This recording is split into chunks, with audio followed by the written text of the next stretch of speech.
Добрый вечер, дорогие телезрители.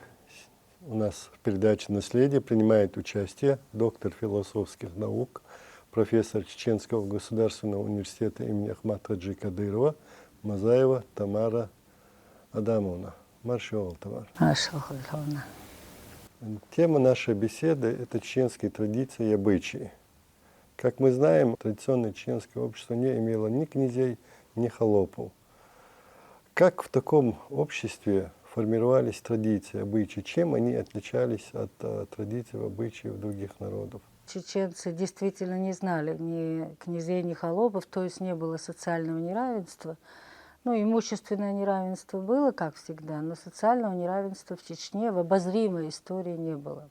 Но это один из институтов один из институтов нашего общества, очень важный, базовый институт равноправия. Дело в том, что обычаи формируются на протяжении тысячелетий, столетий, сколько народ этнос этот проходит в своей истории.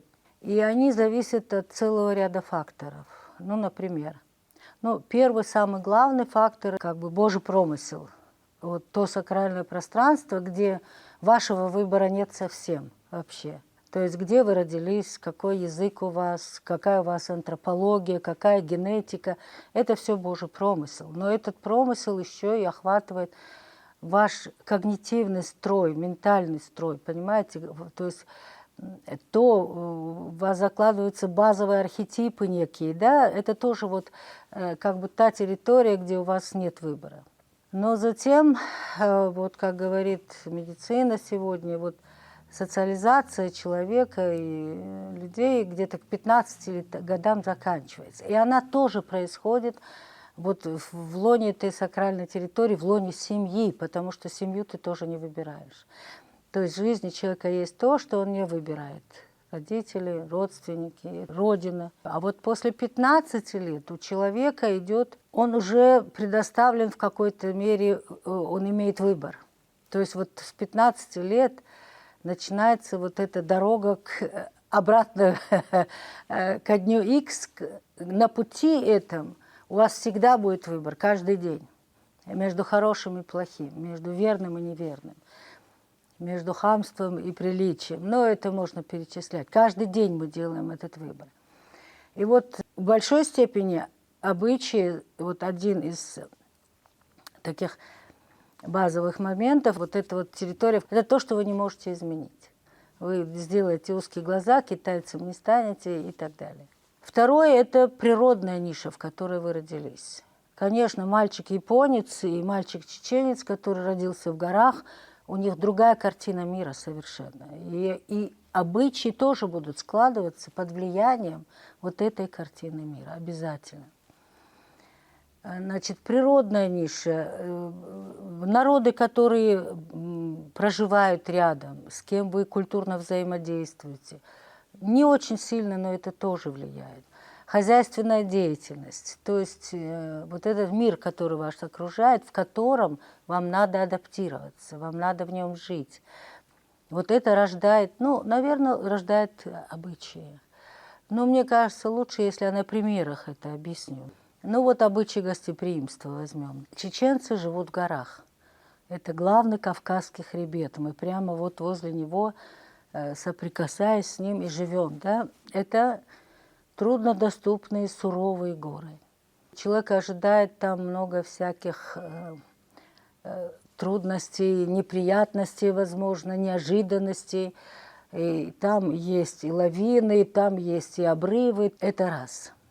Второе, у нас в нашей культуре есть такие, например, прецедентное право и кровная месть. Жизнь человека в Чечне очень высоко ценилась. Убийство даже непреднамеренное не прощалось. Он все равно кровник.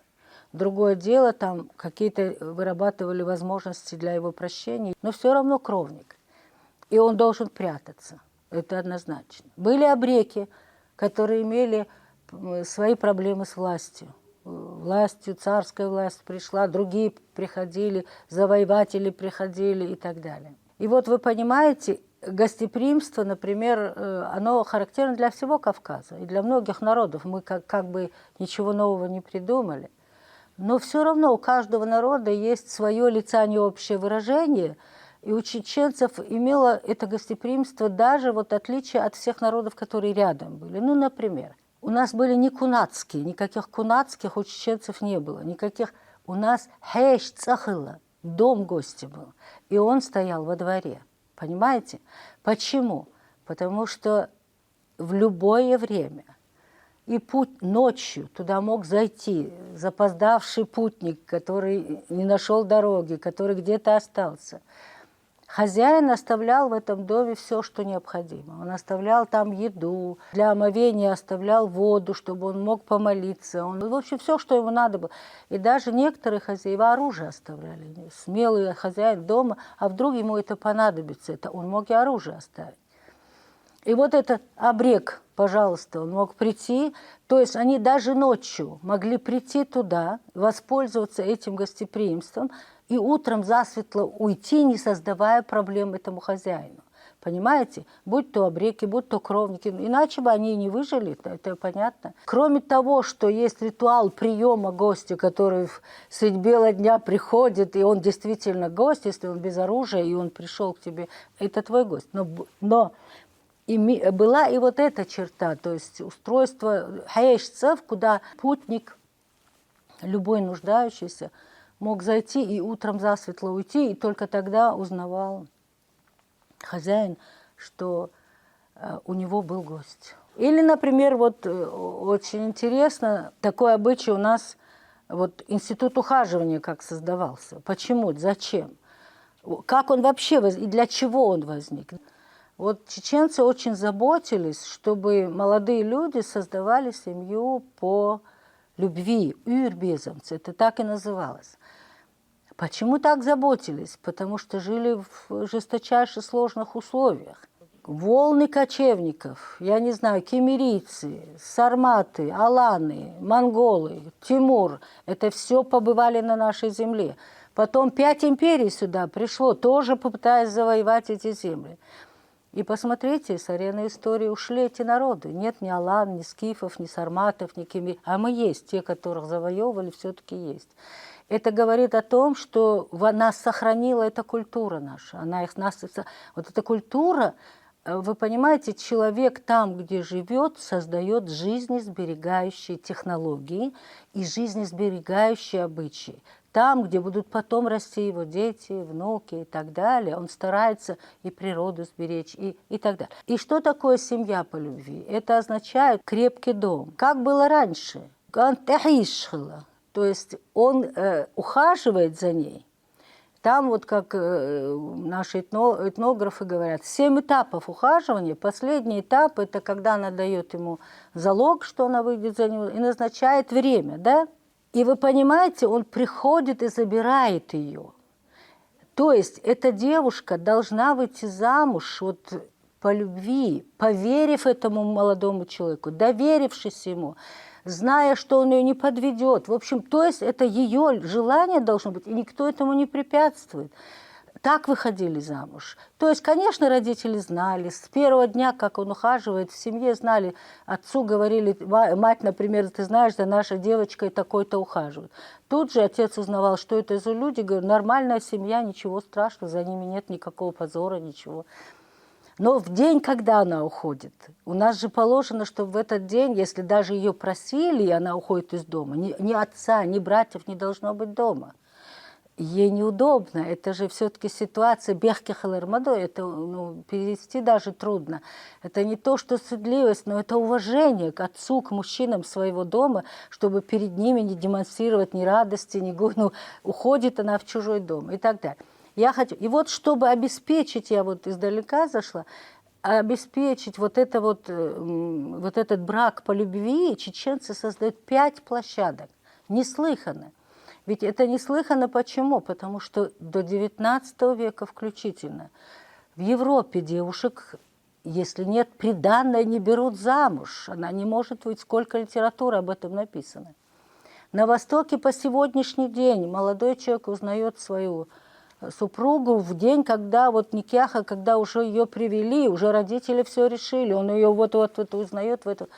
И в это время наш маленький народ создает 5 площадок, только с одной целью, чтобы там молодые люди встретились. Ну вот я могу вам их перечислить. Значит, это каждый вечер, заметьте, не один раз в неделю, не 2 раза в неделю. Каждый вечер девочки собирались и шли к роднику, там, где чистая родниковая вода.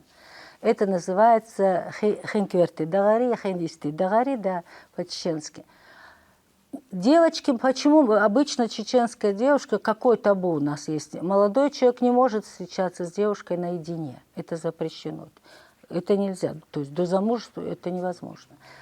Но они-то идут гурьбой, вот прям с одной улицы все девочки собирают. Точно так же приходят молодые люди туда. Там нет уже взрослых. Очень хорошо описывает Саид Бадуев в своей повести, как это все красиво происходит.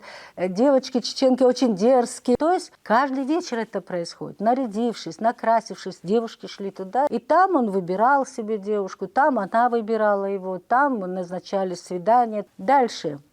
У нас был такой обычай взаимопомощи, белхи называется, да? Это то же самое. Молодежь ведь почему с удовольствием шла на эти белки? Потому что там и собиралась молодежь.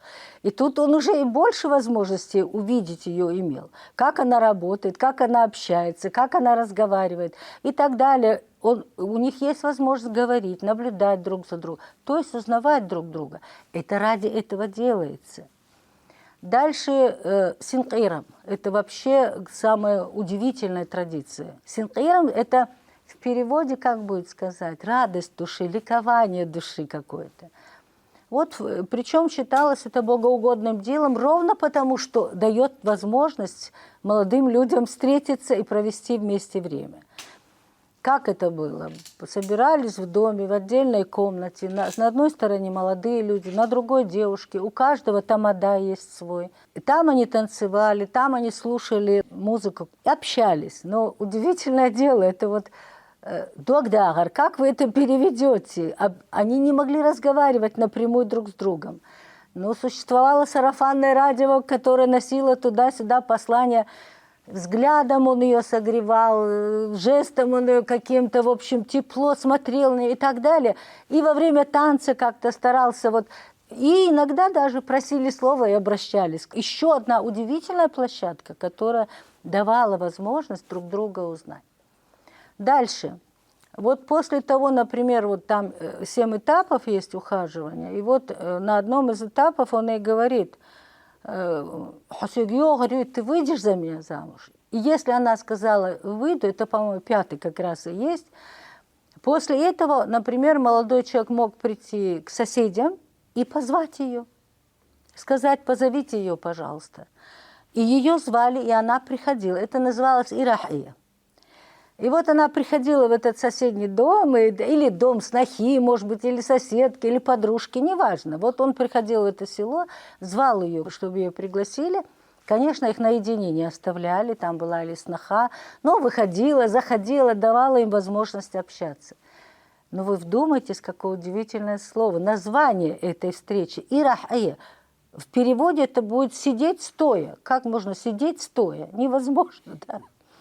Но они должны были быть настолько напряжены, чтобы не допустить никакой фамильярности, никакой там, понимаете, вот вести себя настолько строго, что чеченцы назвали это «ты будешь сидеть, как будто стоишь», понимаете? Ирахир, вот так. Ну и, наконец, но последнее – это свадьба. Те родители мальчика, которые жениха, делали не ради себя, для них это была обуза. Это так и говорилось, ради молодежи села. Кигинердях. И этот лозер 3-4 дня в отдельных районах до недели продолжался.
Ну, там, конечно, тяжелая артиллерия была в виде мамаш, уже все там уже выбирали невест и так далее. Но это тоже была возможность увидеть, ее увидеть, встретиться, назначить ей время. Потому что у нас в переводе ухаживание молодого человека на чеченском языке называется «пехизер», то есть он кружит вокруг нее, он всячески пытается ее увидеть, с ней заговорить. Это было очень интересно, молодежь, очень. Эти белки были, я была в молодости, видела это все. Это было очень-очень интересно, весело, потому что никто не ограничивал, молодежь общалась и так далее. Вот обычаи, да? Синкаиром, вы посмотрите, сколько я вам перечислила, только ради одной цели – создать семью по любви. И вообще в нашей традиции отец никогда не заставлял дочь выйти замуж, за кого он выбрал. Если даже приходили за нее просить, отец сразу говорил: мы сначала узнаем, что говорит моя дочь. И точно так же не заставляли сына жениться на ком. Никогда у нас этого не было, как это на Востоке и по сегодняшний день есть. Удивительный обычай, который сформировался в заботе о том, чтобы дети, ведь в такой семье будут счастливые дети, когда родители счастливы, счастливы бывают дети и так далее.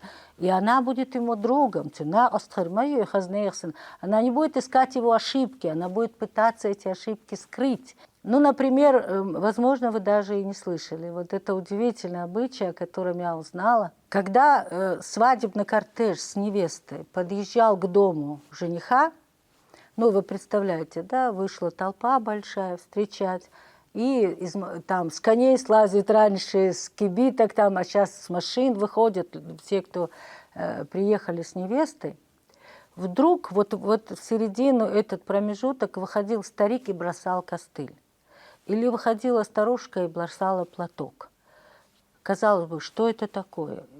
Что это означало? Для чего это было сделано?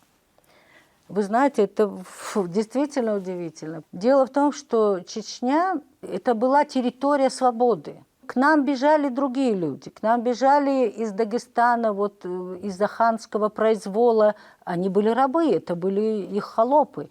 Они бежали за это, и мы принимали их. К нам бежали кабардинцы, из-за произвола князей бежали и так далее. И чеченцы никогда не отказывали, Чеченцы принимали их, защищали их, и они жили с нами довольно долго. И вот представьте себе, такой человек, он состарился. Это не его родина, у него нет родственников, да, как у чеченцев. У него нет сына, дочери, которые будут за ним ухаживать. Точно так. Это, кстати, мог быть и чеченец, у которого все умерли, а он уже прожил долгую жизнь, и у него никого не осталось. Или бабушка также, у которой сыновья погибли. Но чаще всего это были вот люди, которых мы приняли, да.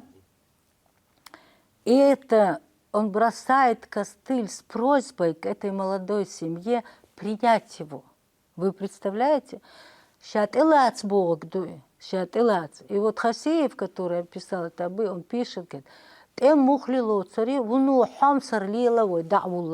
то есть он же и просит: примите и похороните меня достойно, я уже в таком возрасте. И тут огромное количество свидетелей, его и не принять не могут, это обычай, святой обычай. Вот, понимаете, и этот обычай возник, когда его потребовала жизнь. Понимаете, были вот эти брошенные старики, и надо было, конечно, о них заботился Юрткайл, но все равно это вот как обычай такой они могли использовать, и чтобы семья их приняла. Несмотря на отсутствие сословий, каждое общество нуждается в управлении. Какие органы существовали в чеченском обществе, кто в них принимал участие и кого делегировали для участия в вот таких выборных общественных органах управления? Действительно, чеченцы давно живут на этой земле, это известно всем уже. У нас очень тысячелетняя история проживания здесь, и, как мы уже говорили, как бы вглубь мы не заглянули, не было и социального неравенства. Но идут споры о государственности нашей, потому что когда мы смотрим на современное государство, Самая главная функция его – это аппарат насилия, на самом деле, который по принуждению заставляют выполнять законы, которые уже написаны, которые можно трактовать по-разному, есть специальные трактования и так далее. Но у чеченцев, во-первых, надо сказать, что вот у чеченцев были все атрибуты государства. Что это? Мы прекрасно знали свои границы. У нас было единое правовое пространство, адаты. У нас была единая культура, единый язык, единая религия, понимаете, единые обычаи. То есть все атрибуты вот, государственности какие-то, да, кроме аппарата насилия. И тут очень важно сказать, что у чеченцев издавна было прецедентное право. Прецедентное право. Например, у англичан и сегодня есть прецедентное право. В Штатах тоже прецедентное право. То есть, что такое прецедентное право? Случай был какой-то, его рассматривали уже. То есть, это судебная процедура. Не так, что вот есть закон, и вот мы как его, судья будет его трактовать, как... Нет. Идет разбирательство. Сначала я скажу технологию принятия вот адат. Адат – это правовой институт. Ну, например, кровная месть. Да? Вот у нас ведь существовала она всегда. Кровная месть – это институт равноценного возмездия. Равноценного, заметьте. Причем право для возмездия дается пострадавшему, не милиционерам, не суду, не тюремщику, пострадавшему. Но он ограничен в этом. И если у нас будет разговор фантастически ограничен, не так просто убить человека, да? Даже кровника. Он не может убить его, если он болен. Он не может убить его, если он безоружен. Он его ищет, находит. Если он не оглянется, он не может в спину его убить. Это все было при разбирательстве, приходили старики. То есть как получалось? Прецедент. Возьмем кровную месть, например. Здесь очень ярко. Прецедент.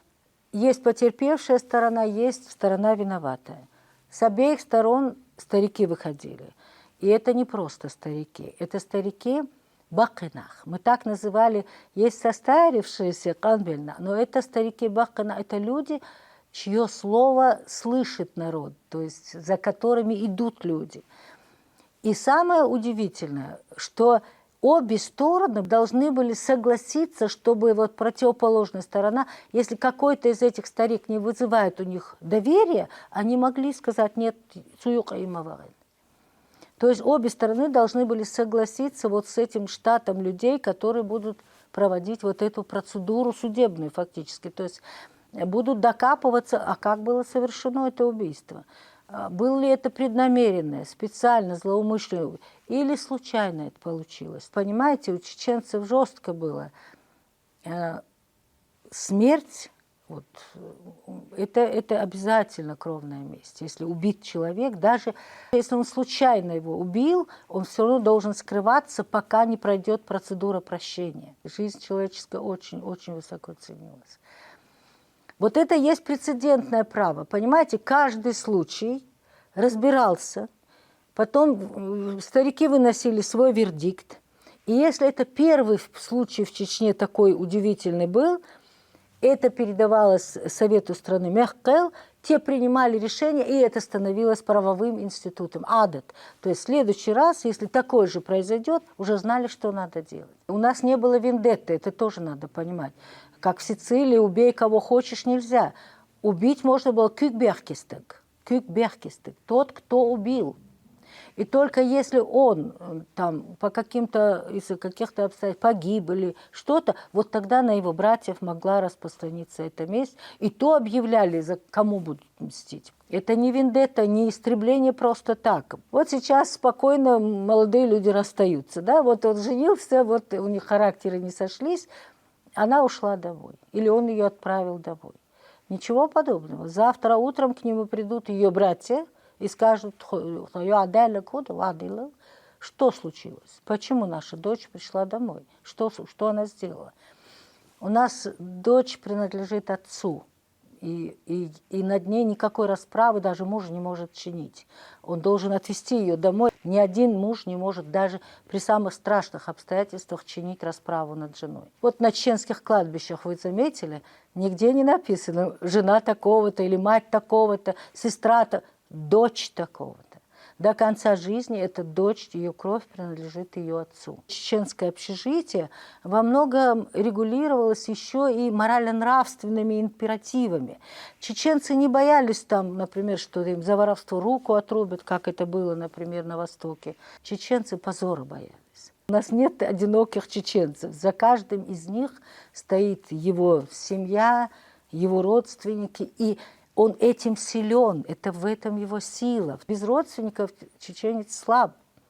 У нас даже такая есть пословица: «Хайнах ларбела, нах шейнер шлурбатсон». Береги своих родственников, люди тебе своих не отдадут.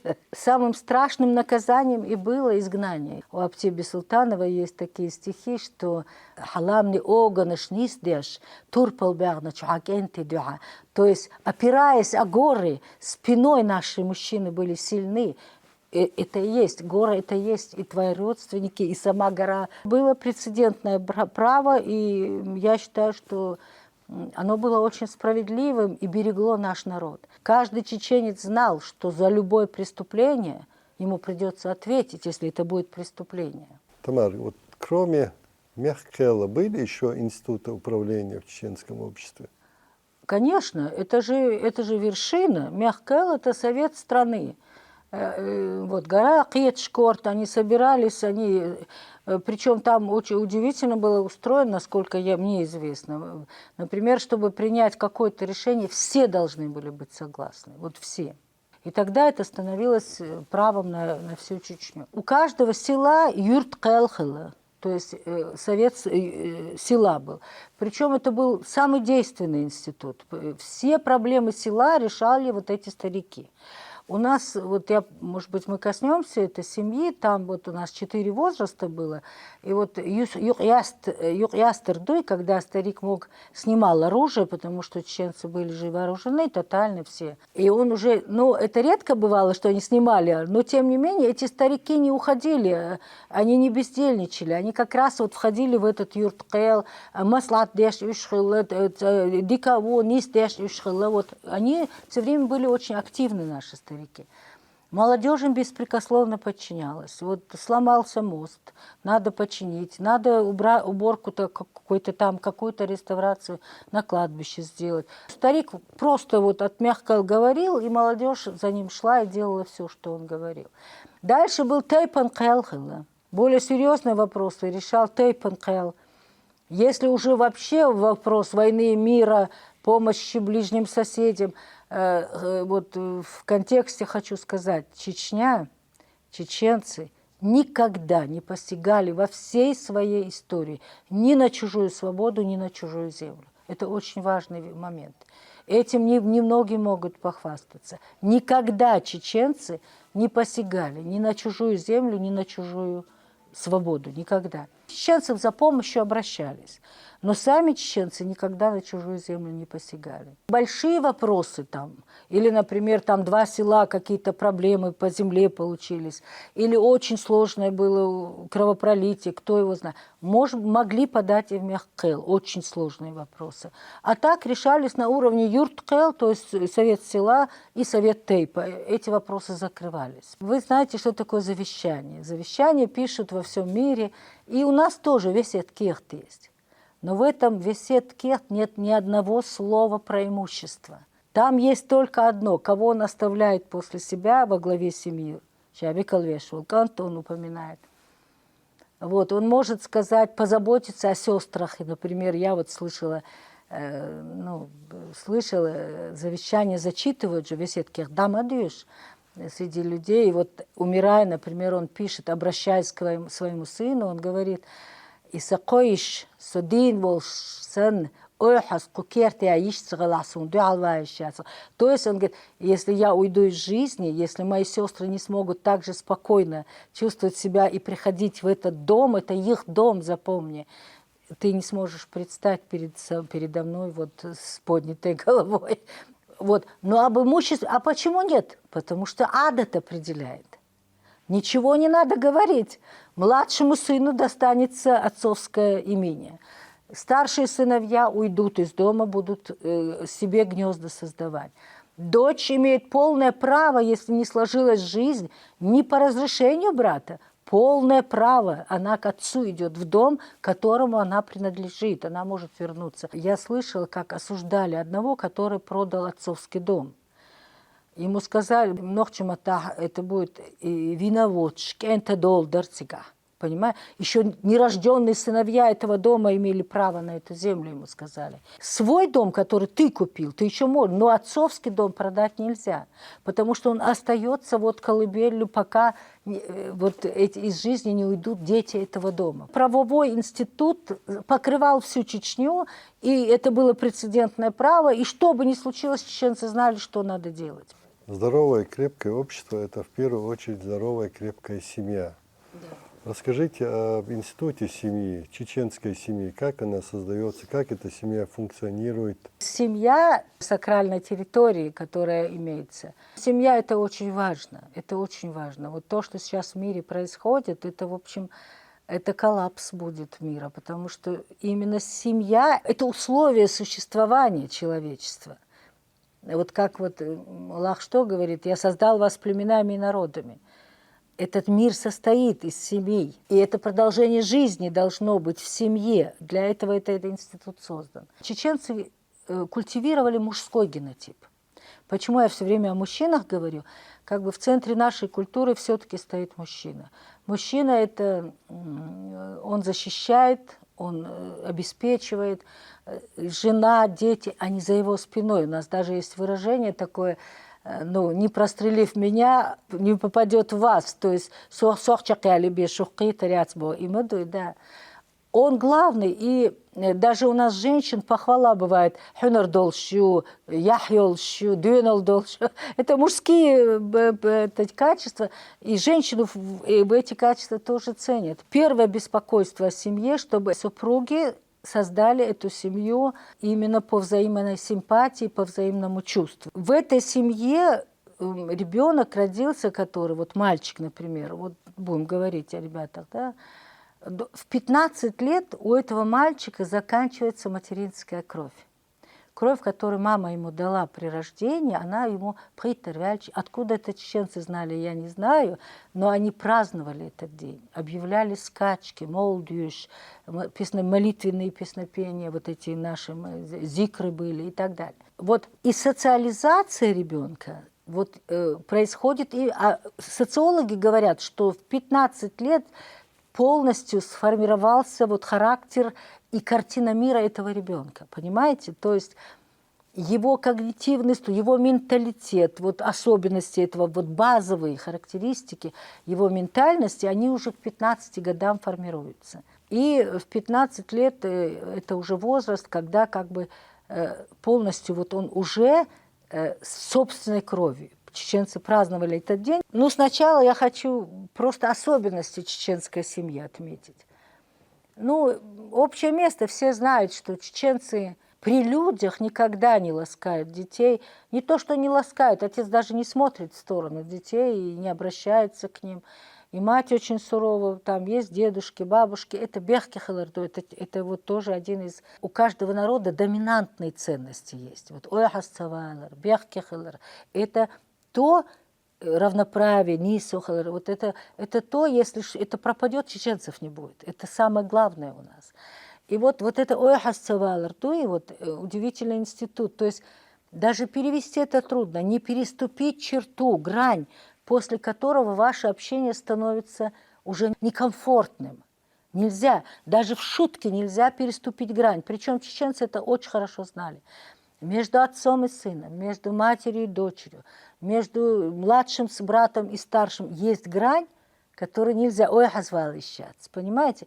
Причем удивительное дело, это не написано, это не измерено, но чеченец тут же знает, где надо остановить и сказать вот сразу же. То есть в семье это очень соблюдалось, вот, понимаете, уважение к отцу, уважение к матери очень серьезный это институт. Теперь посмотрите, ну отец это да, его слова было достаточно, его взгляда было достаточно. Теперь посмотрите, какую огромную роль отдавали матери. У нас есть такой обычай, да? Вы вдумайтесь в этот обычай, то есть когда молодой человек, да не обязательно молодой, мужчина из семьи уходил туда, где ему грозила смерть, то есть он мог и не умереть, но мог умереть, он должен был попросить благословения своей матери на эту смерть. Именно мать, не отец. Чеченец, мужчина, не может плакать. У нас не положено это. Он при людях плакать не может. И вообще не может плакать. Единственный случай, когда он может плакать, это когда умирает мать. И никто его за это не осудит. Вот это ему дозволено, чеченцу. Например, в чеченском доме мужчины не выполняли женской работы никогда. И женщины тоже не выполняли мужской работы. Женщины не рубили дрова, не косили сено, не строили дом. И мужчины не готовили, не стирали, не гладили. То есть это было просто вот категорически разделено. Мужской и женский труд. И женщина была за спиной у мужчины всегда, конечно. Чеченцы не воспитывали дидактически своих детей. И Кантвахайн, вот посадив сына, вот ты будь таким-сяким, чеченцу и некогда было. Воспитывали примером, своим примером. Мальчик-чеченец видел, кто приходит к его отцу, о чем они говорят, потому что он был рядом, он подавал воду, он помогал сделать намаз, он забирал одежду, он ухаживал. Это не девочки делали, это делали мальчики, да, учились. Но они слышали, о чем говорят эти взрослые, что его отец считает правильным, что его отец считает неправильным. Вот так воспитывали чеченца мальчика. И воспитывали очень сурово. Жизнь мужчины-чеченца имела 4 возраста. Ну, первый возраст – это маликахвалар, воргалвалар, то есть 7 лет, пока не исполнится. Этот ребенок жил себе как растение, как овощ, его все любили, ни к чему не принуждали. Он рос любимый всеми и ласкаемый. После 7 лет у него маликахвалар, то есть это жизнь ангела у него. После этого она заканчивается. Он начинает принимать участие в жизни семьи. В жизни чеченского мальчика 15-летие был очень важный день. Почему? Потому что это был единственный день, когда с ним разговаривали. Вот его сажали специально и разговаривали. Кто это делал? Это делал дед в первую очередь, деда. Это мог делать, если нет деда, деваш. Это мог делать деваш. Ну и в последнюю очередь отец. Почему отец Бехкивалдель? Что говорил ему дед вот в лучшей ситуации? Он говорил ему: смотри, Халадогал, хохок тейпанон, у тебя вот такой тейп. Вайкешниш, у нас такая гора, там стоят наши башни, там наши родовые кладбища. Он узнавал полностью, кто он и откуда. Потом перечислял всех своих предков, кого он помнит. И этот мальчик должен был это запоминать, понимаете? Юг-юг, деда будет его в процессе справа. Он видит сахадицел, мильвар, сада. И он причем, называя имена, ему говорил. И вот дальше шло то, что каждому мальчику говорили одинаково. Это вот такой, как бы, ну, сакральный такой текст идет. Вот сканты голшхала, я по-чеченски скажу. Хажал ох. Тхайцин силардина, ох тхайда юарш сахиттина, хинца тхайцин махадурбек хавуху. То есть мальчику говорили: мы сохранили честь своего дома, вот все эти предки, которые перечислены. Мы не позволили им лечь, ну, юаршватер – это очень страшное выражение, да, упасть, ну, в общем, склонить голову не позволили, потому что чеченское это не переведешь даже. И теперь вот эту эстафету мы передаем тебе. Ты должен сохранить такое же достойное имя нашей семьи, нашего рода, всех своих предков. На этого мальчика налагалась колоссальная ответственность, колоссальная. И он нес эту ответственность. Некоторые думают, Притер Валар, он становится воином. Он никаким воином, конечно, не становится. Это еще мальчишка. И воины его в свои ряды не возьмут. Ему придется пройти очень много испытаний, прежде чем он станет Эмлу. Но в этот день он получал оружие. Это называется день Юг-Яхкар. В переводе это завязать пояс на самом деле, но он пояс и так носил. Он вешал на этот пояс кинжал, он получал оружие. Оружие ему дарил Девыш, так было принято. А Ненваш дарил ему жеребенка маленького, Бехью и Лушхала. И вот этот мальчик каждый день купал, кормил этого коня. Он с ним рос вместе. Он очень был привязан к этому коню. Но происходили в жизни мальчика в этот день другие события, тоже не менее важные. ему говорили, что он не может делать ни при каких обстоятельствах. Это две вещи. Чеченец не может просить милостыню и не может прислуживать в чужом доме. Третий возраст – это ремет-тотар.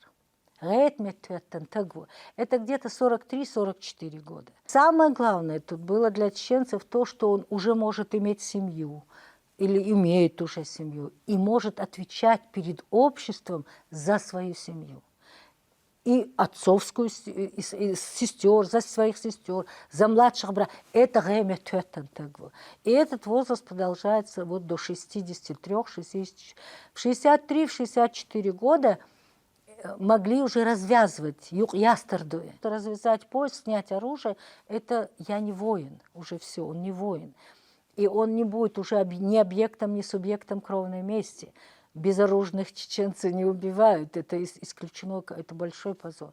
Вот это 4 возраста. И в завершении нашего разговора, такой приятной, полезной беседы, я хотел бы обратить внимание на современность. Идут глобальные процессы, все носят одну одежду, едят одинаковые продукты, слушают одинаковую музыку, смотрят одинаковое кино. Все унифицируется. И особенности народов, традиции, обычаи, они уходят в прошлое. Насколько для нас, чеченцев, важно сохранить свой особый уклад жизни, свои традиции, свои обычаи. И сможем ли это мы, в принципе, сделать в быстро меняющемся мире? Вы знаете, сохранить свою самость, свое лицо, это важно для каждого народа. Другое дело, что мир меняется. Мы уже ездим не на телегах, а летаем на самолетах и так далее. Кстати, очень характерно, я вот и в диссертации это приводила, газета «Асахи» в Японии писала: мы носим джинсы и летаем на самолетах, но мы по-прежнему самураи. Есть некие доминантные ценности у каждого народа. Народ уходит с арены истории, когда теряет свое лицо. Когда ему навязывают другой язык, другую веру, другие императивы нравственные и так далее. Вот. Полностью истребить народ невозможно. Но украсть его лицо, изменить его лицо, ассимилировать их – это возможно. Не все обычаи можно сохранить, некоторым нет мест, но есть в каждой культуре некое ядро ценностей, их называют доминантные ценности. Равноправие среди чеченцев – это абсолютная доминантная ценность. Чеченец никогда не примет, что он чей-то холоп, чей-то лакей и так далее. Это, если мы это примем, мы перестанем быть чеченцами. Это вот есть доминант. Доминантная ценность ойхассавалар. Вот эта вот грань, это, как это перевести? Это поведение, которое делает комфортным твое общение с кем бы то ни было. Понимаете?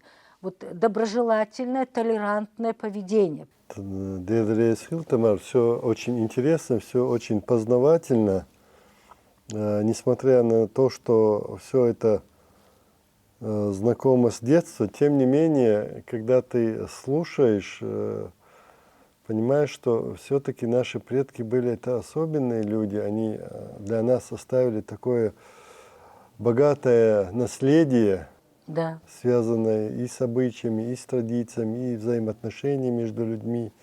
И самое главное – это равноправие между всеми. Да. Дорогие телезрители, у нас в передаче принимала участие доктор философских наук, профессор Чеченского государственного университета имени Ахмад Хаджи Кадырова, Мазаева Тамара Адамовна. Это была передача «Наследие». До новых встреч. Тамар, Дересвил, Адикюэл.